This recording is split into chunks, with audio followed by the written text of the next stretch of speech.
우리 평화 인사를 나누시겠습니다. 예수 그리스도의 평화가 여러분과 함께 하시기를 바랍니다. 옆을 향해서요. 예수 그리스도의 평화가 장로님과 집사님과 함께 하시기를 바랍니다. 이제 우리 같이 기도하심으로 하나님 앞에 예배 올림 다 함께 기도합니다.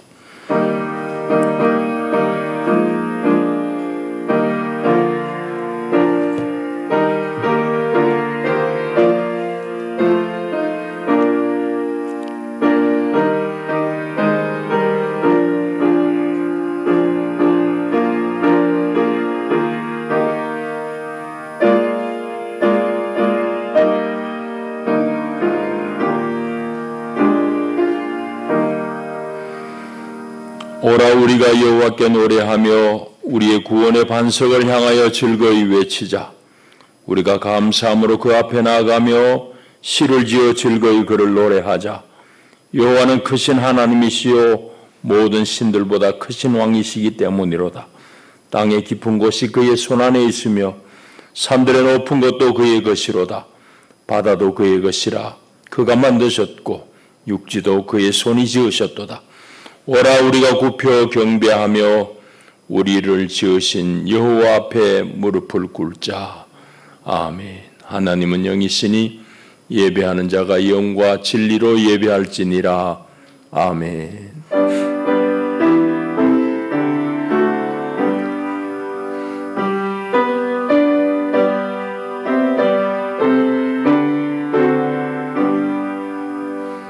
자비하신 하나님, 오늘도 우리를 분노한 세상 가운데서 건져내시고 하나님의 전에 나와 하나님의 아름다움과 하나님의 영광을 우리가 깊이 찬양하며 주께 경배하나이다.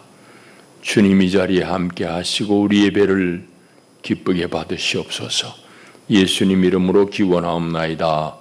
아멘. 우리 일어나셔서 26장 찬송 올립니다.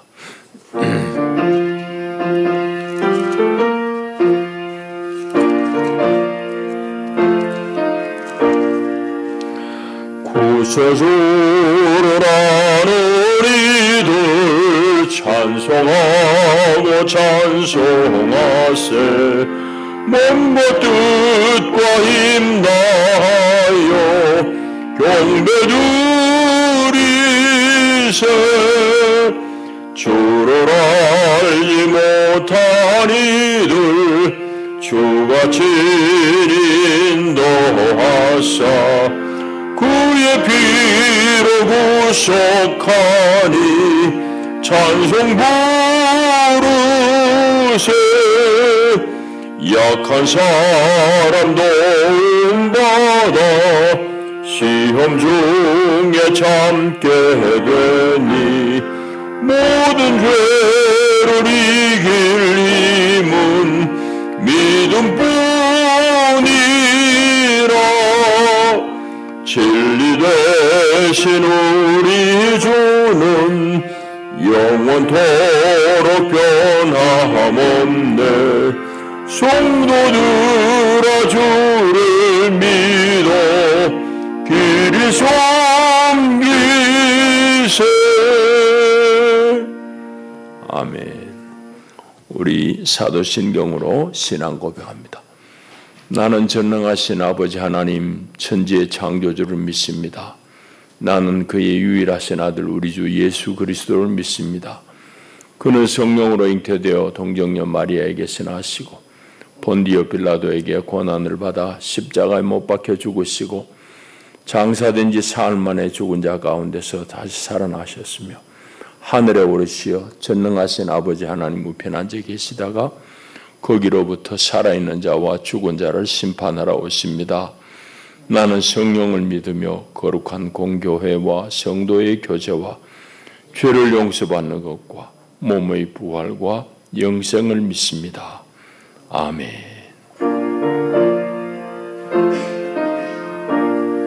배순정 권사님 기도합니다.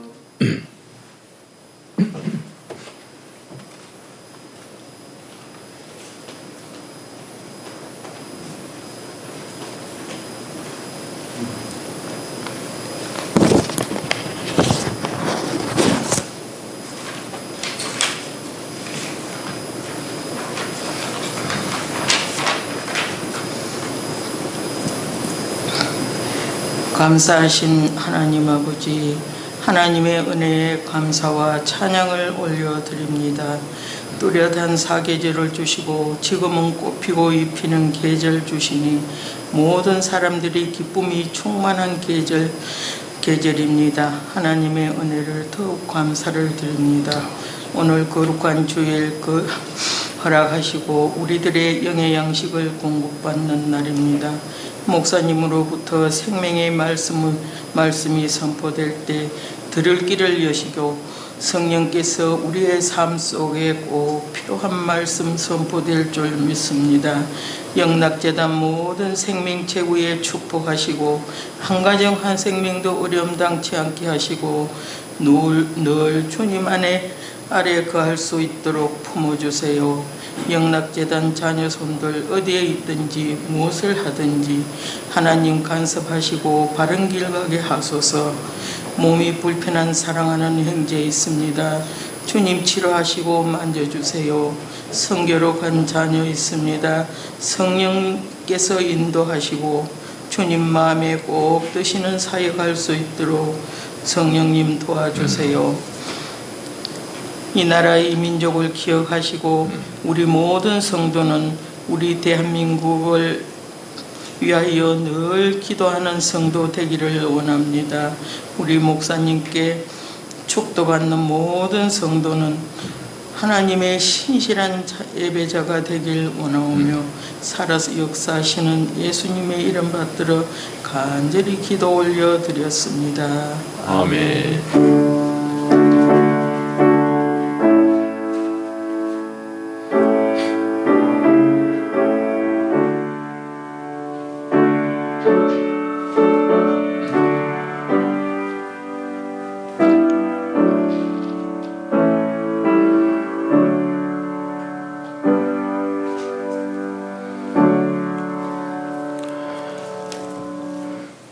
오늘 아침 하나님 주시는 생명 양식은 신약 성경 사도행전 9장의 말씀입니다. 사도행전 9장 32절부터 끝절까지 말씀 제가 받드리겠습니다. 하나님의 말씀을 경청하십시오. 그때에 베드로가 사방으로 두루 다니다가 룻다에 사는 성도들에게도 내려갔더니 거기서 에니야라 하는 사람을 만나매 그는 중풍병으로 침상 위에 누운 지 8해라. 베드로가 이르되 에니야야 예수 그리스도께서 너를 낫게 하시니 일어나 내 자리를 정돈하라 한데 곧 일어나니 룻다와 사론에 사는 사람들이 다 그를 보고 주께로 돌아오니라. 요바에 다비다라 하는 여제자가 있으니 그 이름을 번역하면 도르가라. 선행과 구제하는 일이 심히 많더니 그때에 병들어 죽음에 시체를 씻어 다락에 누이니라. 룻다가 요바에 가까운지라 제자들이 베드로가 거기 있음을 듣고 2 사람을 보내어 지체 말고 와 달라고 간청하여 베드로가 일어나 그들과 함께 가서 이르매 그들이 데리고 다락방에 올라가니 모든 과부가 베드로 곁에 서서 울며 도르가가 그들과 함께 있을 때에 지은 속옷과 겉옷을 다 내보이거늘 베드로가 사람을 다 내보내고 무릎을 꿇고 기도하고 돌이켜 시체를 향하여 이르되 다비다야 일어나라 하니 그가 눈을 떠 베드로를 보고 일어나 앉는지라. 베드로가 손을 내밀어 일으키고 성도들과 과부들을 불러들여 그가 살아난 것을 보이니 온 요빠 사람이 알고 많은 사람이 주를 믿더라. 베드로가 요빠에 여러 날 있어 시몬이라 하는 무두장이의 집에서 머무니라. 아멘. 기도하겠습니다. 하나님 아버지 감사합니다. 오늘도 우리를 주의 복된 성전으로 이끄시고 우리 아버지 하나님을 배울 수 있게 하시니 감사합니다. 하나님 친히 하늘 양식으로 우리를 먹이시옵소서. 예수님 이름으로 기도하옵나이다. 아멘. 이제 미개한 나라는 조금 그런 대로 덜하긴 하지만은 사회가 이제 발전하면 발전할수록 현대 사회가 겪는 가장 큰 난제, 가장 큰 어려운 과제 혹은 비극적인 현상은 불평등의 문제입니다. 나라마다 대단히 이제 심각해서 이걸 해소하려고 애를 많이 쓰는데 성과는 잘 나타나지 않아요. 비교적 북유럽이 거기에 좀 성공적으로 대응하는 편입니다. 우리나라의 불평등 지수는 세계에서 1등, 2등 왔다 갔다 합니다. 우리하고 제일 심각한 불평등 사회는 한국, 미국, 그 뒤에 일본이 따라옵니다. 그 세 나라가 이제 1등, 2등, 3등은 조금 쳐져 있고 유럽은 한참 낮고. 불평등 지수는 어떻게 계산하는가 하면은 우리 전체 이제 소득 돈을 버는 사람 중에 상위 10%가 전체 벌이에 버는 돈의 얼마를 차지하느냐 이거로 이제 계산을 합니다. 우리나라는 한 47%쯤 돼요. 그러니까 돈 버는 사람 10명 있다 치면 대한민국 10명 있다고 그러면 한 명이 거의 반을 다 가져가는 거예요. 미국도 거의 그런 정도. 일본도 거의 그런 정도. 한 47% 가져갑니다. 유럽은 이제 한 35%, 돈 잘 버는 10%가 떡덩이, 나라 전체 떡덩이 생산하는 거에 한 10분의 3 정도를 가져가는 그런 영국입니다. 이제 이런 불평등 현상의 본질이 뭘까? 저는 성경을 연구하는 목사잖아요. 그 성경에 다 근거가 있고 이유가 있어요. 그러니 이런 오늘 우리가 겪는 이 불평등 현상의 본질은 유사일에 계속되어지는 인간에 의한 폭력입니다. 그러니까 인간에 대한 폭력 때문이에요. 폭력의 모습이 바뀌었을 뿐이에요. 가인이 아벨 동생을 쳐 죽이잖아요. 거기서부터 이제 폭력이 발전합니다. 라멕 때 와가지고는 자기한테 상처 입혔다고 남을 열어 죽입니다. 그걸 막 자랑해요. 그럼 폭력이 점점 발전하고 확대돼요. 하나님께서 노아 때에 홍수로 다 쓸어버리는데 쓸어버리는 핵심 이유가 뭔가 하면 폭력입니다. 창세기 6장 11절에 보면 그때 온 땅이 하나님 앞에 부패하여 포악함이 땅에 가득한지라 했습니다. 포악이라고 번역된 말은 폭력입니다. violence입니다. 그 땅이 하나님 앞에 부패했는데 그 결과로 말미암아 땅에 폭력이 가득했다 이 말입니다. 그래서 그런 현상은 인류의 역사와 더불어 계속되고 있습니다. 부족 간의 폭력, 싸움이 이제는 나라가 서로 전쟁을 하고 이렇게 커지고 개인 사이의 폭력도 마찬가지입니다. 처음에는 아주 노골적으로 치고받고 하는 이런 폭력이지만은 현재는 이런 것들을 이제 법으로 금하니까 아주 교묘하게 합법적으로 폭력을 행사합니다. 그건 뭐 법기술자들이 법 가지고 상대방을 이제 폭력하는 거 우리 보고 있잖아요. 그리고 또 권력인 사람 권력으로 남을 압제하고 또 돈인 사람 돈 가지고 온갖 요령을 다 피워가지고 남을 압제하고 더 자기 주머니를 채우고 하는 이런 것들입니다. 그러니까 이렇게 폭력의 양태들은 과거와 달라지지만은 결국 핵심은 인간 사회 재변에 깔리는 이 폭력, 하나님이 그렇게도 싫어하시는 이 폭력이 오늘 우리 불평등을 낳는 겁니다. 근데 성경에서 이런 부분에 대해서 많이 말씀합니다. 많이 말씀해. 우리가 그런 거 눈여겨보지 않으니까 지나쳐버리지만은 뭐 성경이 인용하자면은 신구약해서 뭐 수도 없이 많은데 신명기 15장에 보면은 주님께서 이렇게 말씀합니다. 네가 만일 내 하나님 여호와의 말씀만 듣고 내가 오늘 내게 내리는 그 명령을 다 지켜 행하면 내 하나님 여호와께서 내게 기업으로 주신 땅에서 내가 반드시 복을 받으리니 너희 중에 가난한 자가 없으리라. 하나님께서 율법을 주시면서 너희들이 여호와 하나님의 말씀을 듣고 다 지키면은 이 땅이 복을 받는데 너희들 가운데 가난한 자가 없으리라 그런 말합니다. 말하자면은 사회적인 평등 또 평화 이건 다 가난의 문제가 이제 해결이 돼야 되는데 이것은 무엇과 연관되어 있는가 하면 하나님의 말씀에 대한 순종 여부에 관계되어 있다 이 말입니다. 그건 사실입니다. 사실이에요.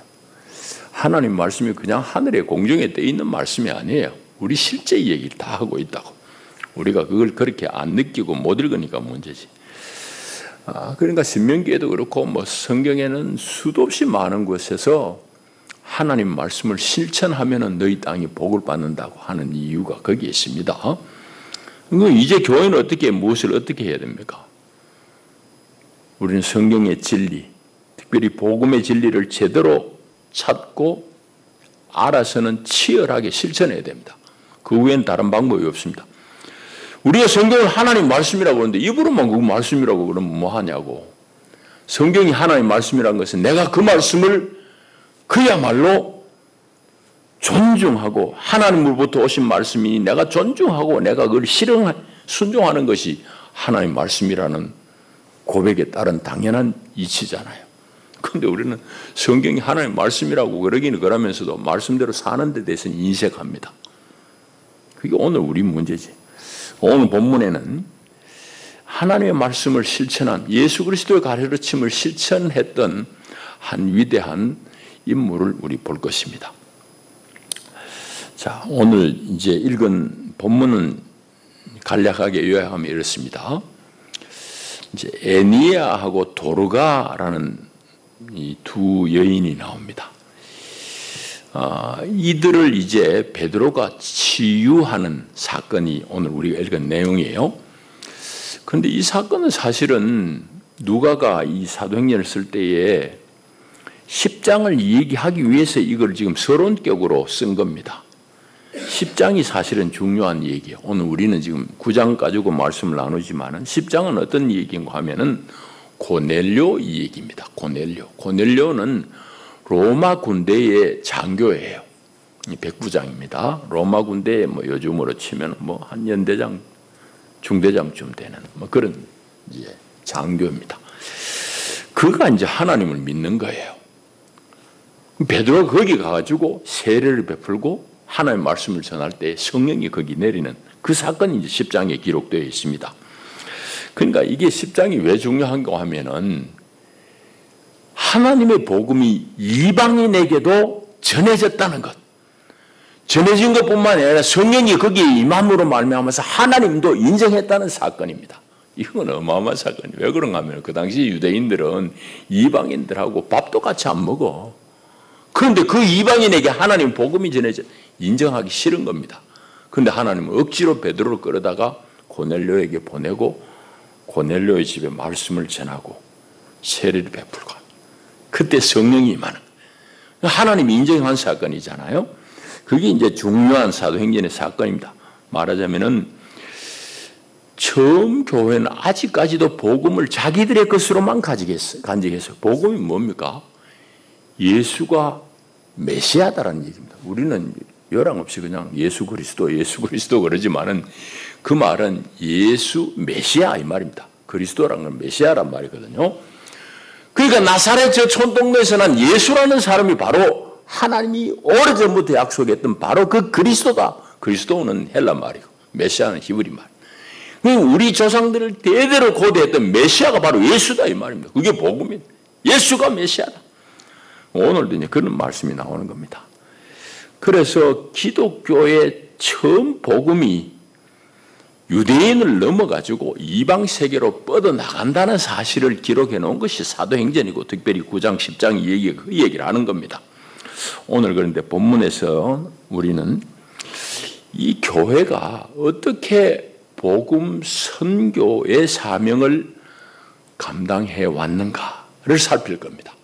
그거는 오늘 우리가 세상 가운데서 어떻게 이 복음을 선교하고 감당해낼 것인가 하는 질문에 대한 답이 되기 때문입니다.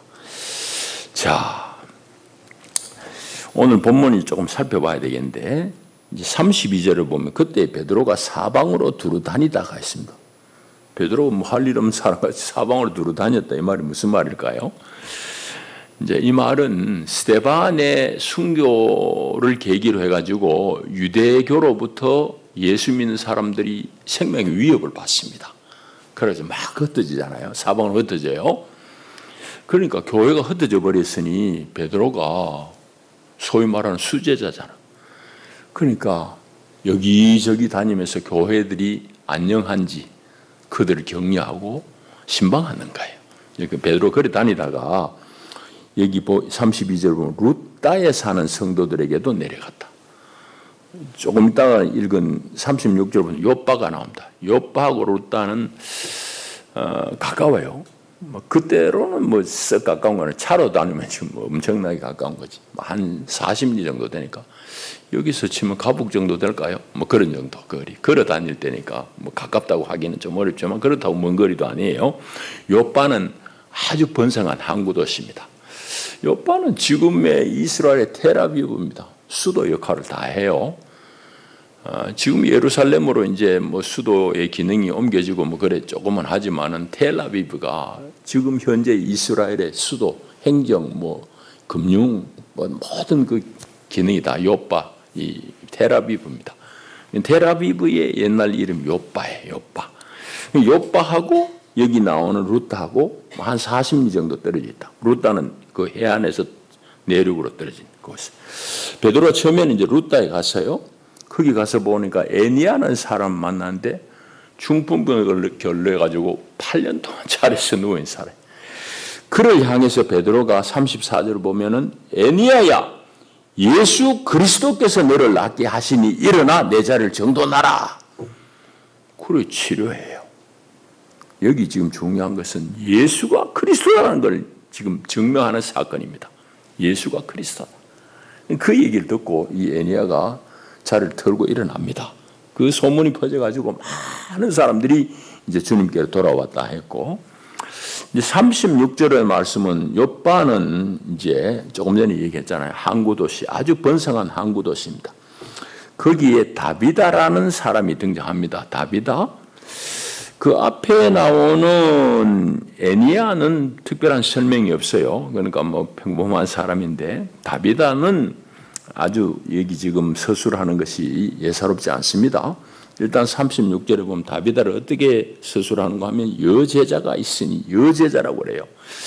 여제자라고 부름받은 사람은 성경에 여기밖에 안 나옵니다. 여제자라는 칭호가 쓰인 건 여기밖에 없어요. 그러니까 다비다가 말하자면 상당한 귀부인이에요. 재산도 꽤 있는 것 같고, 그 사람이 이제 죽은 겁니다. 죽어버렸어요. 그런데 그 사람의 이름이 뭔가 하면은 번역하면 도르가라 했잖아요. 다비다도 도르가도 의미는 뭔가 하면 사슴이라면 사슴. 여러분 사슴 눈 보셨지요? 그 눈 보면 불쑥 선하잖아. 눈망울만 봐도 선하잖아. 이 다비다라는 도르가는 사람이 바로 그런 사람. 이름이 사슴이라고 불려질 정도로. 그래서 36절에 보면 선행과 구제하는 일이 심히 많더니 했습니다. 그래서 이 사람이 많은 좋은 일을 하고 구제하는 일이 많았는데, 특별히 이 사람이 죽었을 때에 보게 되면은 39절에 보면은 그 도시의 모든 과부가 서서 울며 도르가가 그들과 함께 있을 때에 지은 속옷과 겉옷을 다 내보였다. 이 무슨 말일까요? 수많은 과부들이 그 시신 옆에 둘러서서 통곡하면서 베드로가 왔을 때 베드로 사도요, 이것 좀 보세요. 이 도르가라는 여인이 살아생전에 우리에게 한 선행이 이런 정도입니다. 지금이야 여러분들 옷이 뭐 그냥 몇만 원 주면 사지만 옛날에 그 옷이 그럴 때가 아니에요. 다 손으로 짜는데 그 얼마나 옷이 귀할 때예요. 그런데 이 도르가라는 여인이 과부들에게 베푼 선행과 구제가 어마어마한 거고, 지금 베드로 앞에 보여줄 거는 이제 이 옷이에요. 그 여인이 평소에 이제 자기들을 섬기려고 주었던 그런 옷을 내보이면서 베드로와 함께 통곡하는 거예요. 그러니까 이 부분을 우리 잘 살펴봐야 돼요. 도르가가 이름이 사슴이라고 그랬잖아요. 별명이 사슴인데 그야말로 선한 사람. 복음에 취해가지고 복음에 감동해가지고 그의 많은 재산을 베풀어가지고 과부들을 도왔네.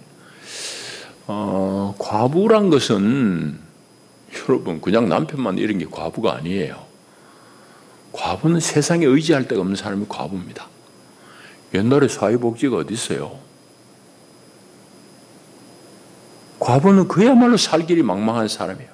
그 성경에서는 과부와 고아와 나그네를 너희들이 잘 대접하라고 계속 이야기하는 이유가 거기 있습니다. 사회적인 약자, 그 당시에 어디에도 손 벌릴 데가 없는 그런 사람들 너희들이 잘 거두어라 이 말입니다. 그러니까 구약에서부터 수도 없이 나오는 말씀인데 이 도르가라는 여인이 바로 그 당시에 사회 최하층에 있는 그 과부들을 잘 섬겼다는 얘기입니다. 오늘 그 얘기를 읽어야 돼요. 그래서 참 서러운 사람이고 사회적인 약자이고 어디에 가서도 하소연할 데가 없는 그런 과부들을 다 거두은 사람이지. 이들을 위해서 온 힘을 다해서 도왔던 인물이 바로 이 도르가예요. 그걸 이제 우리가 읽어봐야 됩니다. 그래서 이 여인이 이제 죽었으니 사람들이 너무너무 애통해서 일단은 장례를 치러야 되긴 되니까 시신을 씻겨가지고 다락에 일단 두고는 유대인들은 장례를 그날 치릅니다. 그날 치러야 돼요. 그 이제 장례를 준비는 했어요. 씻겨가지고 다락에 누워놓고 사람들이 루다, 한 40m 떨어진 루다에 베드로가 있다는 소문 들었으니까 베드로에게 사람을 보내라. 얼른 가가지고 베드로에게 강청을 해가지고 우리 이런 일이 있습니다. 좀 가십시다. 이래가 베드로를 이제 모셔와요. 그래가지고 베드로가 여기 옆바에 와가지고 다락에 올라가 보니까 과부들이 막 빙 둘러서가 함께 통곡하고 오열하는 거예요.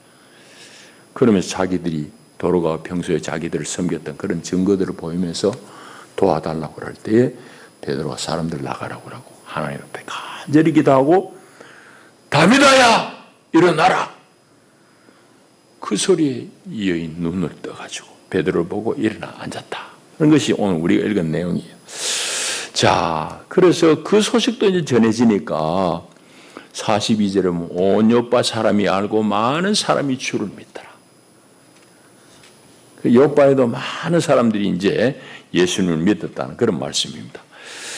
그리고는 이제 43절이 이제 십자하고 연결되지만은 지나가듯이 슬쩍 씁니다. 베드로가 요파에 여러 날이 있어. 거기 이제 여러 날 모읍니다. 시몬이라 하는 무두장이의 집에서 머물렀다. 그때 여관이 있어요. 호텔이 있어요. 그냥 무두장이 시몬의 집에 머물렀다 이 말입니다. 이것도 아주 혁명적인 이야기입니다. 우리는 그냥 읽지만은 여러분 무두장이라는 것은 뭔가 하면은 가죽 가지고 짐승 죽은 짐승 가죽 뺏기 가지고 가죽 제품 만드는 사람 무두장이에요. 가죽 세공 업자입니다. 요즘은 잘 그런 비난 그 폄하하는 말이 없어요. 제가 어릴 때는 백정 같은 놈 그런 얘기 많이 들었습니다. 좀 시원찮은 백정보다 못한 놈 뭐 이런 얘기예요. 지금은 그런 얘기하다가 큰일 납니다. 옛날에는 서슴없이 그런 얘기한 거예요. 직업에 귀천이 없는데 옛날에는 고기 잡는 그런 사람 백정이라 했거든. 짐승 잡아가지고 칼질해가지고 도려내고 팔고 하는 건 백정. 얼마나 멸시했는지 몰라요. 이 얘기 좀 길어집니다만 서울의 연동교회는 바로 그 백정들이 많았던 교회입니다. 연동교회. 반면에 양반들이 많았던 게 안동교회. 안동교회에서 백정들 자꾸 이제 시비하고 이러니까 그 사람들이 나와가지고 목골에다가 예당 세운 게 연동교회. 연동, 목골이자 목골. 종로가에. 자, 그러니 어쨌든 베드로가 무두장이 시몬의 집에 머물렀다는 것은 그야말로 그때는 혁명입니다. 유대인들은 아주 불결하고 이런 그 시체를 가까이 하는 건 아주 그거는 죄거든, 죄. 시체를 멀리하라고 늘 가르치는데 무두장이가 그게 정결한 사람 아니잖아. 그런 사람들은 거리를 둬야 되는 게 유대율법인데 이 베드로가 그 집에 머물렀다는 얘기는 혁명. 복음은 그래 사람을 바꿔내는 겁니다. 자, 그게 이제 우리 읽은 이 얘기, 이제 본문이고, 우리 얘기 좀 하십시다. 본문 읽으면서 여러분들이 제일 관심은 뭡니까? 아마 몸이 불편한 사람은, 베드로를 통해서 하나님이 중풍병자들을 일으키고 죽은 사람도 일으켰네 하는 이런 치유 사건에 대해서 시선이 머물 겁니다. 그런데 우리 성경에 많은 이런 이적 사건들이 있어요. 근데 요한복음이 쓰고 있듯이 이적은 늘 표적으로 읽어야 됩니다. 표적. 요한은 굳이 표적, 예수께서 행하신 표적은 이러하니라. 표적이란 말은 영어로 그냥 사인이에요. 하나님께서 중풍병자를 살린 것은 하나의 사건일 뿐이고 그 사건이 가리키는 의미가 있단 말이에요. 그 의미를 알 때야 비로소 이적의 의미가 있다 이 말이에요. 여기 지금 이 사건, 두 건의 치유 사건은 뭐냐? 예수가 그리스도다! 그걸 증명하는 사건이에요. 지금 여기 죽은 사람 살릴 때 말 안 했지만은 누가 그냥 성경했을 거예요. 34절 보세요. 애니야야, 예수 그리스도께서 너를 낫게 하신다고 그러잖아요. 예수 그리스도께서. 여기도 마찬가지. 40절에 보면 다비다 일어나라 할 때에 왜 예수 그리스도를 얘기 안 했겠어요? 그러니까 이런 사건이 의미하는 것은 예수가 바로 구주 그리스도 메시아다 이 말이에요. 사람을 살리고 우리에게 구원을 가져다 주는 분이다. 그 얘기예요. 이제 그렇게 읽으면은 우리가 성경을 읽으면서 이적에 대한 많은 부분이 이제 우리가 이해가 쉬워집니다. 성경에는 수많은 이적 기사가 있잖아요. 뭐 구약 신약 할 것 없이 이적이 많습니다.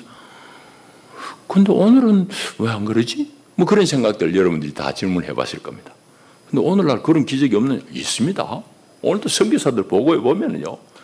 삼림오지에는 지금도 죽은 자들이 예수 이름으로 기도할 때에 살아나는 일들이 지금도 보고가 있어요. 간혹이지만 그런 일들이 지금도 일어난다고. 그런데 성경에는 그런 기적들이 많은데 뭐 어찌된 일인가? 뭐 그런 질문들을 우리가 퀘스천이 늘 있는데 거기에 대해서 우리 잠깐 얘기를 해보십시다. 여러분, 성서 시대는 그 기록한 사람이나 읽는 사람이나 모두 과학에 대해서는 과자도 모를 때 사람들입니다. 과학적인 안목이 아예 없을 때 사람들이에요. 신화가 지배할 때 시대. 그때 사람들에게 하나님이 여러분을 구원하신다고 예수가 메시아다는 것을 어떻게 얘기해야 되겠어요? 하나님 입장에서. 어떻게 해야지 그들이 예수가 구주라는 것을 믿겠냐고. 그들의 언어, 그들이 제일 쉽게 이해하는 것은 많은 이적이죠. 그러니까 당시에는 그런 이적들이 많이 일어나는 겁니다. 그래서 예수에게서 일어난 이 하나님 나라, 이 구원 역사가 그 고대인들의 세계, 고대에 사는 세상 사람들에게 제일 설명하기 쉬운 것은 바로 이런 이적들이에요.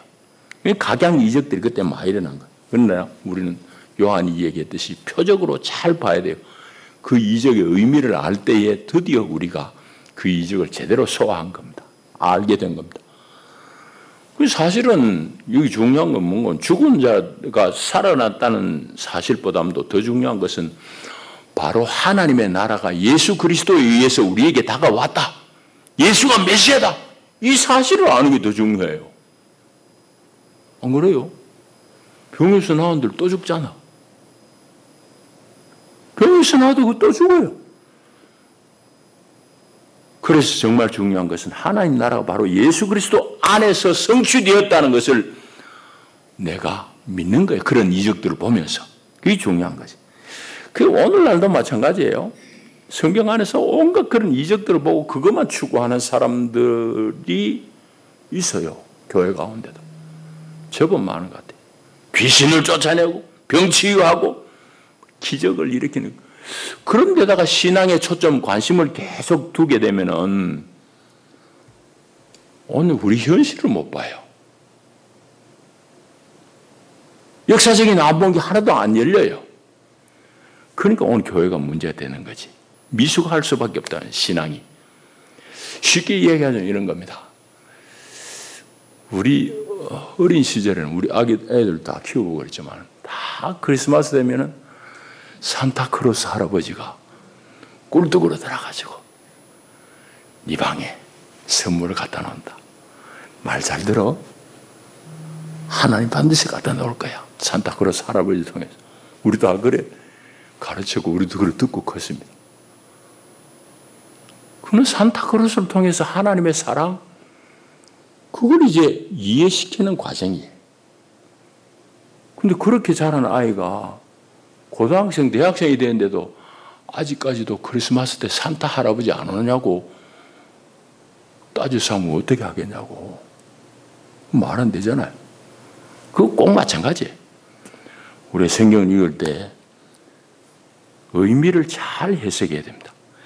그래서 우리는 성경의 이 사건 속에서 오늘의 우리 현실을 보고 우리 삶의 길을 읽을 수 있어야 돼요.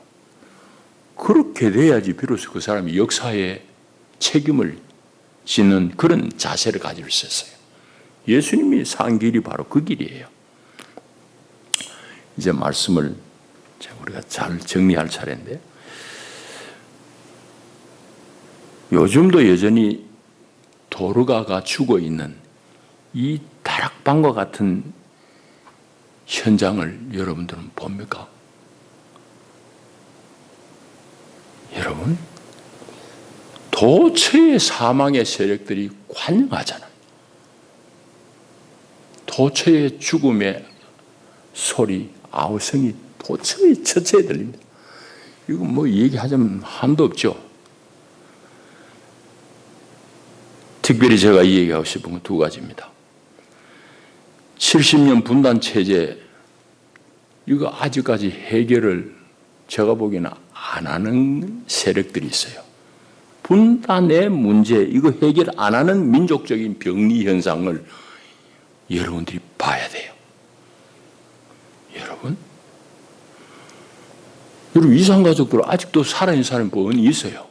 그 후예들로 치면 말할 것도 없지만 후손들로 치면 훨씬 많지만은 아직도 살아서 내 형제들, 내 부모들 그리워하고 눈물 짓는 사람들 명절 때마다 그냥 망향단해가지고 울고 통과하는 사람들 우리 가운데 있는데, 여러분 서로가 편지도 내왕 못하고 전화도 못하고 만나는 건 고사하고, 이런 사회가 여러분 정상이에요?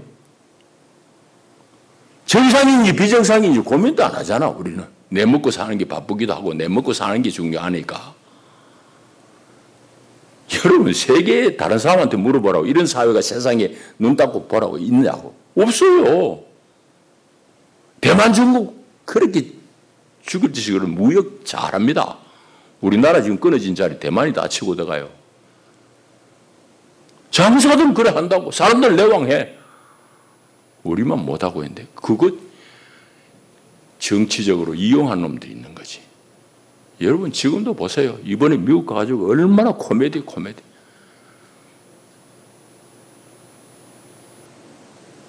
우리 대통령실에서는 미국과 핵 공유하는 정도까지 국민들이 느끼실 수 있도록 이런 애매한 소리만 하고 있는.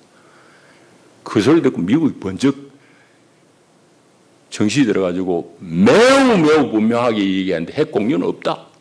그러잖아요. 그 무슨 코미디냐 말이지. 남한테 빌붙어가지고 우리 안보가 어떻게 되겠냐고. 싸움 자꾸 부추기는 놈들은. 이 비정상적인 사회. 남북이 서로를 증오하는 사회. 이거 어떻게 할 거냐고. 우리가 해결 안 하고 누가 해결해 주겠냐고. 정말 역사에 대해서 우리가 정신을 차려야 돼. 또 하나는 우리 사회의 비극적인 양극화 현상입니다. 이거 어떻게 할 것인가? 여러분, 이건 예수님의 핵심적인 사역입니다. 교회가 그런 얘기를 잘 안 하고 여러분 못 들어서 그렇지. 예수님 처음에 와가지고 취임 설교 누가복음 나오잖아요. 뭐라고 그럽니까? 그건 구약의 하나님의 은혜의 해. 신년이 이제 나로 말미암아 이 땅에 임했다라는 그런 선언입니다. 신년은 뭐예요? 모든 종들이 해방되는 것이고 모든 빛들이 탕감되는 것이고 높았던 것이 낮아지고 낮았던 것이 도도해지고 형평한 사회가 되는 것이 예수로 말미암아 되었다. 왔다 이 말이잖아. 여러분 그러니까 오늘 이 양극화 현상은 우리가 해결해야 될 결정적인 과제예요. 예수님이 그걸 위해서 이 땅에 오셨고 하나님 나라의 내용과 맞닿아 있기 때문입니다. 그런데 교회는 관심도 안 해요. 말이나 하나. 그거 오늘 우리 문제라고. 그야말로 사망이 관영하는데 교회가 사망을 보지도 못하고 있는 거예요. 말씀 맺습니다. 오늘 부활절 넷째 주일입니다. 여러분의 삶에 예수의 부활의 영이, 생명의 영이 얼마만큼 활동하는지 여러분 스스로 보십시오. 오늘 죽은 다윗을 향해서 다윗아 일어나라. 이 소리는 예수님의 명령입니다. 또한 이 말씀은 오늘 우리를 향한 예수님의 위로의 말씀이기도 합니다. 그분의 말씀을 들을 수 있기를 바랍니다. 다윗아 일어나라. 그 소리를 들었을 때 다윗아 눈이 띄었듯이 여러분들 예수의 이 말씀을 듣고 눈이 뜨이기를 바랍니다. 눈이 뜨여야지. 내 앞에 것만 쳐다보고 우리가 얼마나 복음의 진리 안에서 멀어진 그런 삶을 사는지 신앙생활을 하는지 몰라요. 그러니까 성경 신구약을 관통하는 것은 하나님 나라거든. 이거 핵심은 뭔가 하면은 공동체적인 평등한 세상이에요. 하나님을 경외하는 그것 때문에 아주 평등한 세상을 이루는 거예요.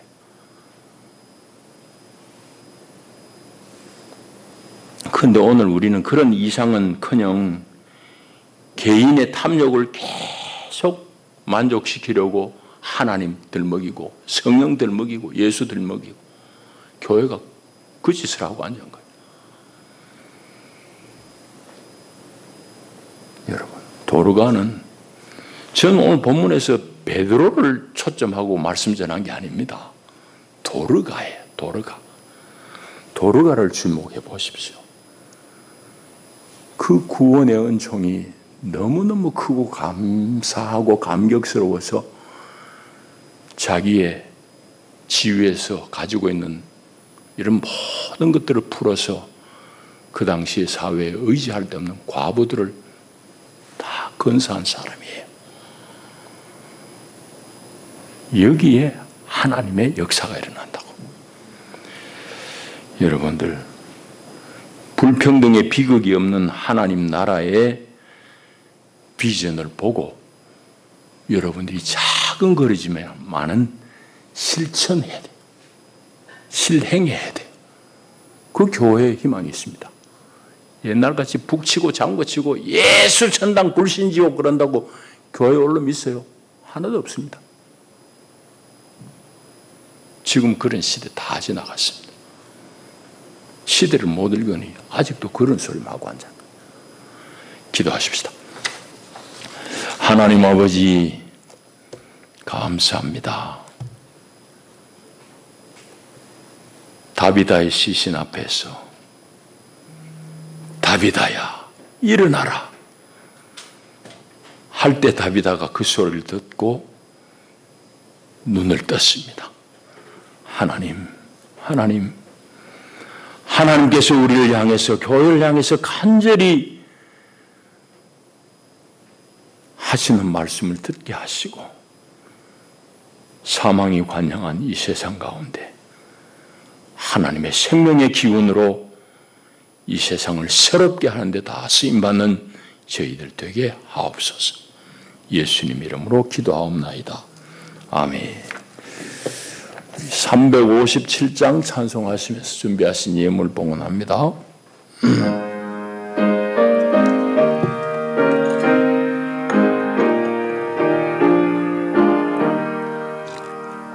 주 믿는 사람 일어나 아빠여 이 세상 모든 마귀를 소멸하세 잡혀오는 적군을 다 싸워 이겨라 주 예수 믿는 힘으로 온 세상 이기네 믿음이 이기네 믿음이 이기네 주 예수를 믿음이 온 세상 이기네 온 인류 마귀 괴율로 큰 죄에 빠지니 진리로 띠를 늘 기도드리세 참 믿고 의지하면서 겁없이 나갈 때 주 예수 믿는 힘으로 온 세상 이기네 믿음이 이기네 믿음이 이기네 주 예수를 믿음이 온 세상 이기네. 아멘. 기도합니다. 하나님 우리를 구원하시고 하나님 나라의 시민으로 불러주시니 감사합니다. 그 구원의 은총에 감사해서 우리 온 몸과 마음을 주를 위해 드리나이다. 그 마음으로 물질을 주 앞에 예물로 봉헌하오니 기쁘게 받으시옵소서. 우리 온 삶을 하나님 친히 주장하여 주시옵소서. 인도하여 주시옵소서. 우리보다 앞서가시는 하나님이시여 우리의 길을 이끄시고 우리로 잘 따르게 하옵소서. 예수님 이름으로 축복하고 기도하옵나이다. 아멘. 교회 소식 주보를 봐주시기를 바랍니다. 다음 주일 어린이 주일이고 성찬 성례 있습니다. 요즘 점심 식사 하는데 많이 참여하시면 좋겠고 목장 예배 잘 드리시길 바라고 제가 미국 가 있는 동안 수고하신 김민식 목사님께서 여러분들 이제 마을로 한번 초대해서 날짜를 서로 맞추는 게 힘들었습니다. 내일 이제 그 마을 진마루 마을 이재철 목사님도 내일 아마 만날 수 있을 것 같습니다. 가실 분은 아침에 교회에 오시면 되겠습니다. 가실 분들은 정숙자 권사님한테 말씀해 주시기를 바라고 산청 등광교회에서 생산한 유정란을 판매합니다. 신선희 권사에게 주문하시고 많이 애용해 주시기를 바랍니다. 혹시 누런 자가 퍼지는 거 있으면 가져오면 여러 배로 바꿔준다고 합니다. 그게 이제 막 풀어놓는 계란들은 그게 오래돼서 그런 게 아니라 지자리에서 오래돼가지고 간혹 그런 게 있답니다. 그러니까 노란 계란이 노란 자가 퍼지는 거는 그 이제 조금 오래됐다는 얘기인데 그런 게 있으면은 말씀해 달라는 얘기입니다. 나라를 위해서 기도해 주시고, 예, 다음 달 봉사위원들 잘 살펴보시기 바라고. 이제 일어나셔서 인사를 나누겠습니다. 잘 오셨습니다. 반갑습니다.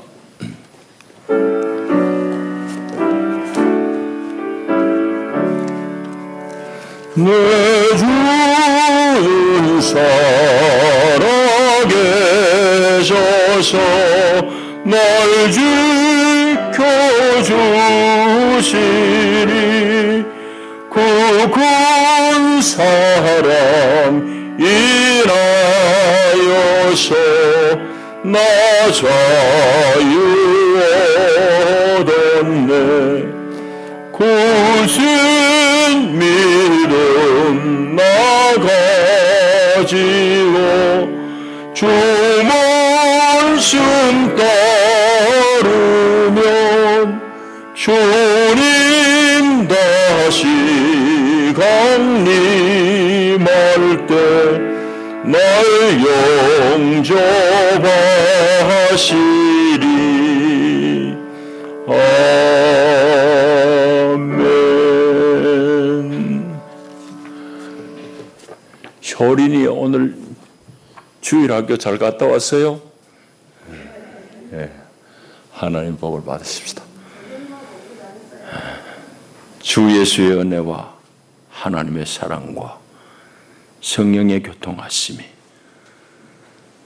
참으로 죽은 것 같은 우리를 향해서 일어나라 하시는 하나님의 음성을 듣고 우리 눈이 열려 세상을 보게 하시고 눈물 흘리시는 하나님을 보게 하셔서